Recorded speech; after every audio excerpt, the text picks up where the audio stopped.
Alright, let's talk about Antifragility, written by Nisam Talib. So when you think of something that is anti-fragile, what do you think of? Well, let's start by diagnosing something that is fragile. You take a box, and you kick it a couple times. If there's something fragile in it, it's going to break. It's going to weaken. It's going to get worse. However, if you take a box, something like steel, and there's steel in the box, and you kick it around, it's probably not going to weaken. So something that breaks is fragile. Something that remains the same is called robust, and something that is anti-fragile actually gets better the more it gets kicked around. So we're going to look into muscles. When you go to the weight room and you lift, do you know what you're actually doing? The muscle fibers in your arm, or chest or legs, actually break. These muscle fibers break, and whenever you go to sleep that night, they will overcompensate for the pain they felt, and they will build back stronger. And this is just like a lot of vaccinations, to where vaccinations are a small dose of the disease so that your body can build an immunity to it. And you can look up words like mithridization or hormesis, which basically means becoming immune to a poison by giving yourself a little bit of a poison at a time until you build up an immunity. And this is basically what anti-fragility means. It means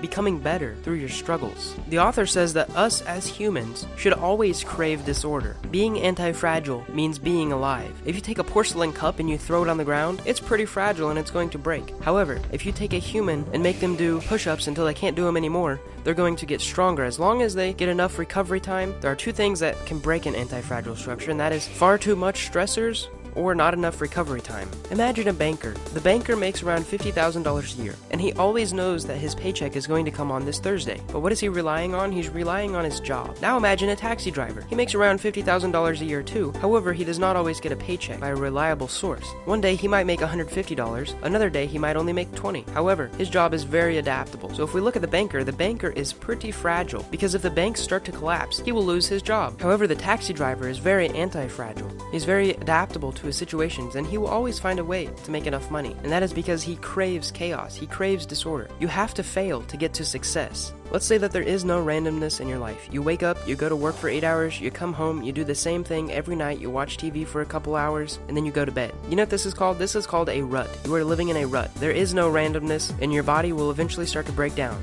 There is no mind or body growth. If you start seeing this in your life, if there are no stressors, you should beware. You should try to make something in your life that is a little stressful. That way you can grow from it. Take, for example, the criticism of this channel. This channel grows from all the criticism that I receive. I learn how to make it better. I learn what to improve and how to improve it. Let's take another example. If you tell someone, this is a secret, don't tell anyone, this is a big secret, what's going to happen? It's going to get told even more often because it's anti-fragile. It's going to grow even more. Or what about banned books? Everyone in my school wanted to read the books that were banned, the books that were not allowed. Even the people that didn't want to read books, they wanted to figure out what these books were about. So I'm going to go back to my main point and say that you should try to make your life as anti-fragile as possible. How can you learn to grow from the situations that most people would frown upon, that are stressful? How can you make yourself a better person? Take every situation that happens today, and over the next month, try to look for the bright side. Try to look for the side that can make you a stronger version of yourself. I really enjoyed reading this book, and the author does an amazing job at making it so fun to read. There's actually a little bit of humor in this book. Now, he does analyze a lot of financial and economical and social situations where the anti-fragility principle can be applied, but this book was an awesome read, and because of that, I'm going to give it a 9. If a 0 was a book that I wouldn't recommend, and a 10 was a book that I would recommend full-heartedly. Leave a comment below of the next book that you would like me to review, and I'll ship it to your house if I pick it. Don't forget to like this video, and I hope you learned something. Thanks for watching, and subscribe for more.